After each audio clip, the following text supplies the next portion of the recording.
السلام عليكم ورحمة الله وبركاته. ازيكم يا حبايبي؟ عاملين ايه؟ يا رب تكونوا بخير وصحة وسلامة يا رب. الفيديو بتاعنا النهاردة احنا عندنا طبعا الفواكه مالوا الدنيا هنجيب من كل حاجة نص كيلو، نص كيلو فراولة، نص كيلو كيوة، نص كيلو موز. والمانجا دي كانت متفرزنة عندي فانا طلعتها هاخد منها شرايح. تمام كده. دي المقادير بتاعتنا. الفاكهة معانا كوباية سكر، ومعانا 3 كوبايات حليب. دي 1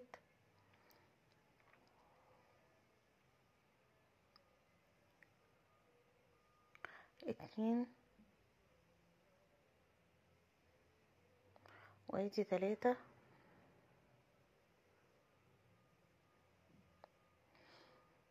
طبعا هنحط المقادير كلها وهنقلب على البارد وبعد كده هنرفعها على النار. تمام كده. وهنحط كوباية مية، شوية فانيليا.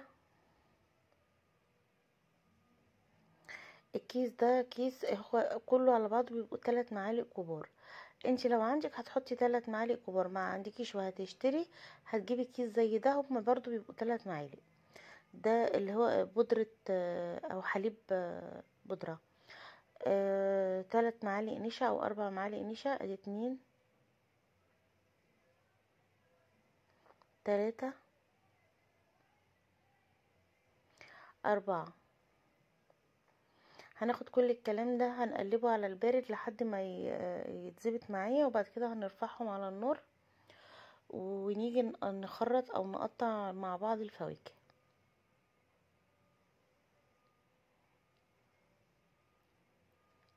بصوا، انا كنت مجهزه البايركس اللي هناك ده علشان كنت احط فيه الحاجات بتاعتنا، بس يعني ما رضيتش احط، وحطيت فرق في الفويل عشان اعرف انزلها منه او اقلبها. يعني حتى لو اللي انا عايزه اوصلكوا، لو انت حطيتيه في حاجه بايركس زي كده وخرطتيه وشلتي بالشياله غرفتي منه، مش هيبقى فيه مشكله يعني. طبعا هنا انا قلبت ورفعتهم على النار. وطيت النار عليهم لحد ما اخلص او لحد ما اقطع الفواكه اللي معانا.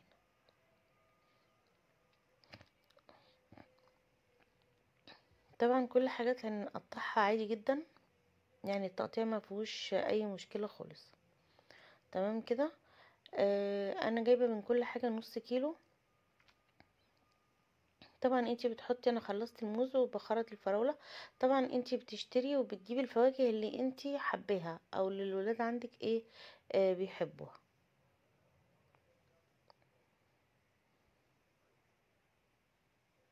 طبعا هنا انا خرطت كل الفواكه اللي معانا، وظبطت الحاجات اللي احنا هنجرنش بيها وظبطت الدنيا. انا جبت القالب ده علشان خاطر ايه، لما اقلبه يتقلب معايا. همسك كده كام كواية كده، ارص الشكل او ارص الرصة من تحت. طبعا كده احنا خلاص كنا رصينا او عملنا الارضية بتاعتها. وطبعا دي الكوبايات دي هي موجودة عندي. تمام كده.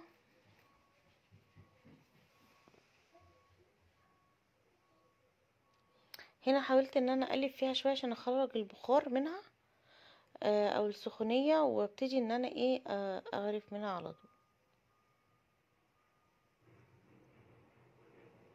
هنزل حبة حبة علشان خاطر ايه، الحاجات اللي معايا او اللي انا الحاجات اللي انا رصاها تحت ما تبص يعني. طبعا الفواكه موجودة ودي على فكرة لو جبتي من كل حاجة ربع كيلو هتكفيكي وهتفيض. لاني انا كنت جايبة من كل حاجة نص كيلو، كان كتير جدا. بقيت الحاجات حطيتها في جنب الصواني غير اللي الولاد كلوه. فلو انتي جبتي من كل حاجة ربع كيلو هتعملي صينية محترمة وحلوة جدا للولاد، هتفرحيهم بيهم. دلوقتي الحاجات بقت غالية وقليل جدا لما بنشتري حاجة من بره، او بطلنا عامة نشتري اي حاجة من بره. فبنحاول بقى ان احنا ايه، ان بنشكل الحاجات ونظبط الدنيا علشان خاطر برضو ما نبقاش حارمين الولاد من اي حاجة.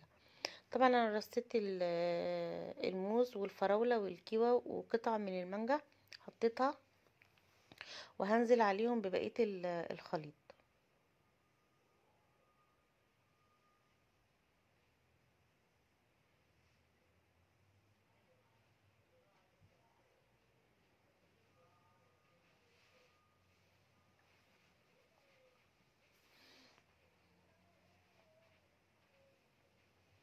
طبعا انا بعد ما بغطيها تماما خالص برضو بنزل عليها بطبقة تانية من الخليط.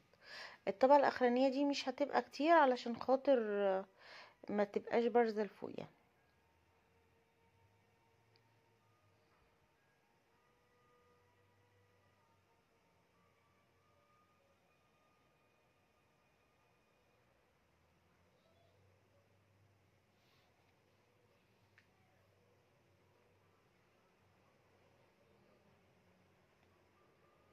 طبعا برضو هنحط على وشها قطع من الفاكهة.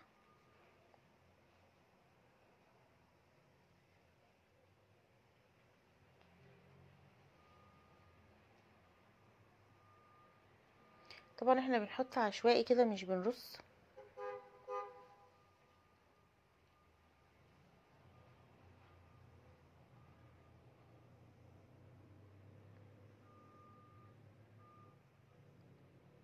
انا ما حبيتش ان انا اشيل اي حاجة خالص في المونتاج عشان تشوفوها من اولها لاخرها، يعني اي حد او يرص اي حاجة آه، يبقى فاهم وعارف هو بيعمل ايه. طبعا دي قطع من المانجا بحطها.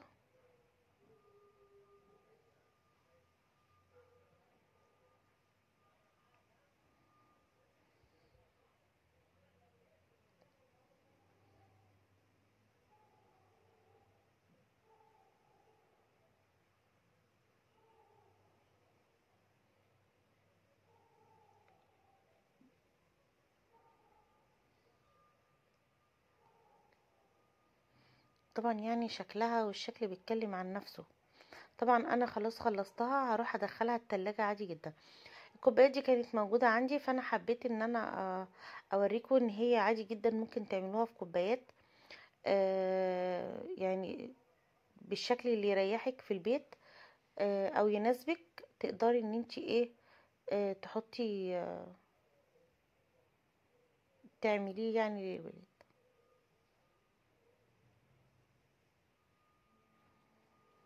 وعايزه اقول لكم ان فكره الكوبايات دي كانت حلوه جدا. اولا عجبت الولاد جدا جدا، ثانيا كانت يعني فكرتها احلى في ان انتي حد بياخد الكوبايه وخلاص على كده. مفيش بقى، احنا مش بنوسخ بقى شوك واطباق وكل الحاجات دي عشان بنقطع فيها. جيت هنا احط الحاجه آه، لما تحطي طبعا تدخليها التلاجة وتمسك هتحطي التزيين بتاعها على الوش.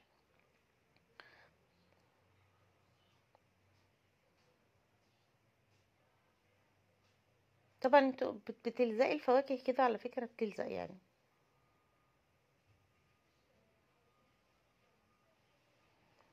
وبعدين دايما لما بتكوني عاملة حاجة محشية من جوه وهتقدميها لحد من ضيوف او اي حاجة، لازم دايما تحطي من الحشوة على الوش علشان خاطر يبقى هو اللي بياكل فاهم وعارف هو بياكل ايه. ما ممكن يكون ما بيحبهاش او ما بيحبش الحاجات اللي جوه فما ياكلهاش ويبوظ لك الدنيا يعني.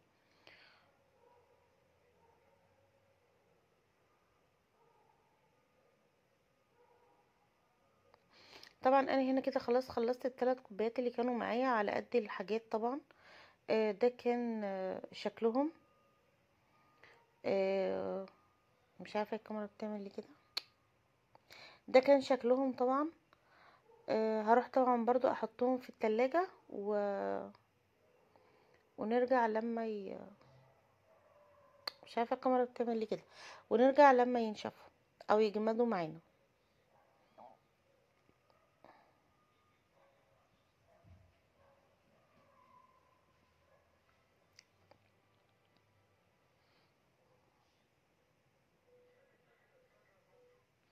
طبعا احنا هنا خلاص كانوا جمدوا معانا وخرجناهم.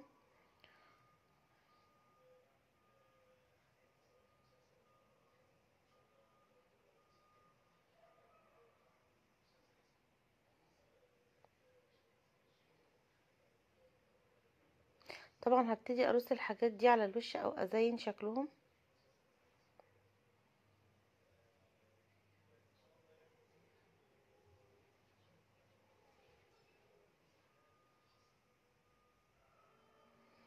عايزه اقول لكم حرفيا كان طعمها وشكلها حلو جدا جدا جدا.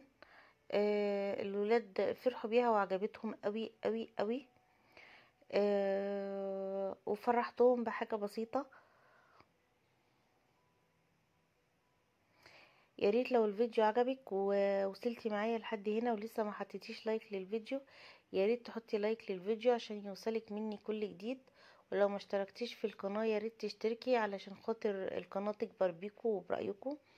لو في اي تعليق او اي كومنت يا ريت تكتبولي في الكومنتات.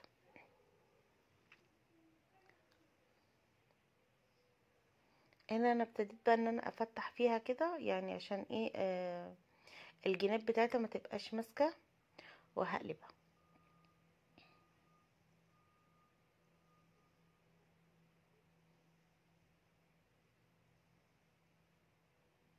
طبعا هنا انا كنت قلبتها خلاص.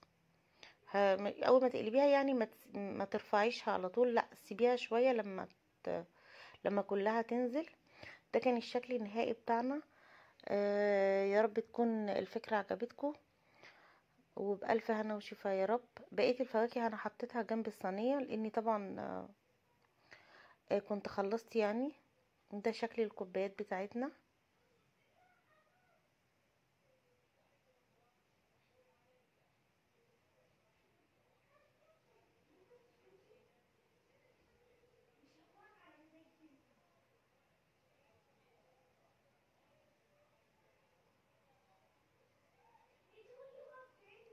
طبعا ممكن وانتي بتقطعي تقابلك واحدة زي الفراولاية دي، تروحي دايسة عليها تقوم مبوظالك ومبهدلالك الدنيا.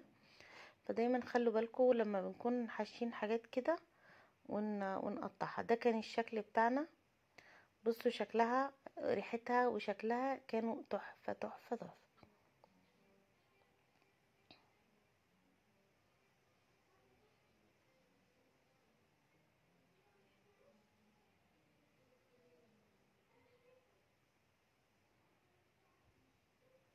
طبعا انا قطعت لكم حتة عشان تشوفوها. مع السلامة.